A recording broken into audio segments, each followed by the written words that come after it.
ನೋಡಿ, ನಾನು ಯಾವತ್ತೂ ಮಗಳಿಲ್ವಲ್ಲ, ನನಗೆ ಗೊತ್ತೇ ಇರಲಿಲ್ಲ. ಕೋಚಿಮಲ್ಗೆ ನಾನು ಹಿಂದೆ ಎಂಟ್ರಿ ಆಗಿರಲಿಲ್ಲ, ಅಲ್ಲಿ ಏನು ಹಿಡಿದು ನನಗೆ ಗೊತ್ತಿರಲಿಲ್ಲ. ಇವೆಲ್ಲವೂ ಕೂಡ ಇಡಿ ಎಂಟ್ರಿ ಆದಮೇಲೆ, ಲೋಕಾಯುಕ್ತ ಎಂಟ್ರಿ ಆದಮೇಲೆ, ಇಡಿ ಎಂಟ್ರಿ ಆಗಿ ಆ ಒಂದು ವರದಿಯಲ್ಲಿ ನಂಜೇಗೌಡರು ಮತ್ತು ಅವರ ಅಪರಾಧಿ ಅಂತ ಹೇಳಿ ಅವ್ರಿಗೆ ಹೇಳಿದ ಗೊತ್ತಾಗಿದ್ದ ಮೇಲೆ ನಾನು ಅಲ್ಲಿ ದಾಖಲೆಗಳನ್ನು ಪರಿಶೀಲನೆ ಮಾಡೋಕ್ಕೆ ಶುರು ಹಚ್ಕೊಂಡೆ. ಆ ದಾಖಲೆಗಳನ್ನು ಪರಿಶೀಲನೆ ಮಾಡಿದ ಮೇಲೆ ಕೋಮುಲಲ್ಲಿ ಕೂಡ ಭಾಳಷ್ಟು ಅಕ್ರಮಗಳಾಗಿದೆ ಅಂತ ಗಮನಕ್ಕೆ ಬಂದಾಗ ನಾನು ಮಾತಾಡೋಕ್ಕೆ ಶುರು ಮಾಡಿದೆ. ನಾನು ಹಿಂದೆ ಇವತ್ತು ಹೊಗಳು ಇಲ್ಲ, ನಾನು ಆ ಮಾತಿಗೆ ಹೋಗಿರಲಿಲ್ಲ, ಹೊಗಳ ಮಾತೇ ಇಲ್ವಲ್ಲ, ಸಹಜವಾಗಿ ದೂರದಿಂದ ನೋಡಬೇಕಾದಾಗ. ವಂಶದಿಯ ಆಸ್ಪತ್ರೆಯಲ್ಲಿ ಸುಧಾರಿತ ನರ ಶಸ್ತ್ರಚಿಕಿತ್ಸೆ, ಮೆದುಳು ಮತ್ತು ಬೆನ್ನುಹುರಿಯ ಅಸ್ವಸ್ಥತೆಗಳಿಗೆ ಅತ್ಯಾಧುನಿಕ ತಂತ್ರಜ್ಞಾನವನ್ನು ಬಳಸಿಕೊಂಡು ತಜ್ಞರು ಆರೈಕೆಯನ್ನ ನೀಡುತ್ತಾರೆ. ಹೆಚ್ಚಿನ ಮಾಹಿತಿಗಾಗಿ ಸಂಪರ್ಕಿಸಿ 7277072770 ಅಥವಾ 9141066685. ನಮ್ಮ ಪಕ್ಷದ ನಂಜೇಗೌಡರು, ನಮ್ಮ ಅಣ್ಣ ನಂಜೇಗೌಡರು, ನಮ್ಮ ಪ್ರೀತಿಯ ಅಣ್ಣ ಅಂತೇಳಿ ಒಳ್ಳೆ ಕೆಲಸ ಮಾಡ್ತಾ ಇರಬಹುದು ಅಂತ ಹೇಳಿದ್ದೀನಿ.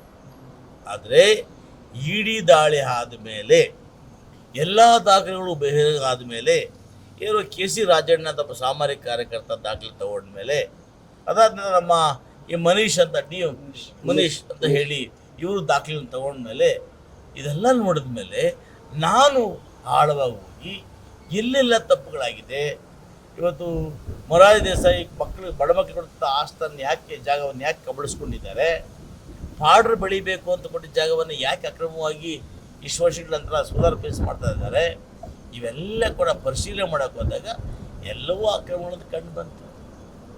ಅದಕ್ಕೆ ಹೇಳ್ತಾ ಇದ್ದೀನಿ, ಇವತ್ತು ಕೂಡ ವೈಯಕ್ತಿಕವಾಗಿ ಗೌರವಾನ್ವಿತ ನಂಜೇಗೌಡರ ಅಣ್ಣನಿಗೂ ನನಗೂ ಯಾವುದೇ ರೀತಿಯ ವೈಮನಸ್ಸಿಲ್ಲ, ಹಣದ ವ್ಯವಹಾರ ಇಲ್ಲ, ಎಂಥದ್ದು ಇಲ್ಲ.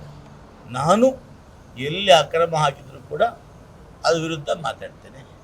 ಮೊನ್ನೆ ಜಿಲ್ಲಾ ಪಂಚಾಯಿತಿಯಲ್ಲಿ ಬಡ ರೈತರು, ದಲಿತ ರೈತರು, ಕೂಲಿ ಕಾರ್ಮಿಕರು ಮಾಡ್ತಕ್ಕ ಜಮೀನನ್ನು ನೀವು ಯಾವುದೇ ಆದೇಶಗಳಿಲ್ಲದೆ ತೆರವುಗೊಳಿಸಿದ್ರಲ್ಲ, ಆ ವಿರುದ್ಧವಾಗಿ ಅಧಿಕಾರಿಯನ್ನು ಕೇಳಿದೆ. ನಾನು ಯಾವತ್ತೂ ಅಧಿಕಾರಿಗಳನ್ನು ದಬಾಯಿಸಿ ಎಲ್ಲೂ ತಪ್ಪು ಮಾಡಿಲ್ಲ. ಇವತ್ತು ಮಾಲೂರು ತಾಲೂಕಲ್ಲಿ ಏನು ಯಾರ ಕಾಲದಲ್ಲಿ 22 ಅಧಿಕಾರಿಗಳ ಮೇಲೆ ಇವತ್ತು ಅವರನ್ನು ಕ್ರಮ ತಗೋಬೇಕು, ಸಸ್ಪೆಂಡ್ ಮಾಡಬೇಕು ಅಂತ ಹೇಳಿ ಆರ್ಸಿವರ ಆದೇಶ ಕಳಿಸಿದ್ದಾರೆ. ಈ ಆದೇಶವನ್ನು ಜಿಲ್ಲಾಧಿಕಾರಿಗಳು ತಹಸೀಲ್ದಾರ್ ಕಳಿಸಿದ್ದಾರೆ. ಏನು ತಗೊಂಡಿರೋ ಗೊತ್ತಿಲ್ಲ. ಈ ಥರದ್ದು ನನ್ನ ತಾಲೂಕಲ್ಲಿ ಯಾವುದು ಕೂಡ ಆಗಿಲ್ಲ. ಮೊನ್ನೆ ಬ್ಲಾಕ್ ಕಾಂಗ್ರೆಸ್ ಅಧ್ಯಕ್ಷರು ಕೂಡ ಅಲ್ಲಿ ಮಾಲೂರು ತಾಲೂಕು ಇಲ್ಲಿ ನಮ್ಮದೇ ಕೆಲಸ ಆಗ್ತಾ ಇಲ್ಲ, ನಮ್ಮ ಸರ್ಕಾರ ಆಯಿತು ಕೂಗಾಡಿದ್ರು ಸರ್. ಅದಕ್ಕೆ ಅವ್ರ ಹತ್ರ ತಮಗೆ ಅರ್ಥ ಆಗಿರಬೇಕು. ನಾನು ಆ ತಾಲೂಕು ಬಗ್ಗೆ ಮಾತಾಡೋಕ್ಕೆ ಹೋಗೋದಿಲ್ಲ.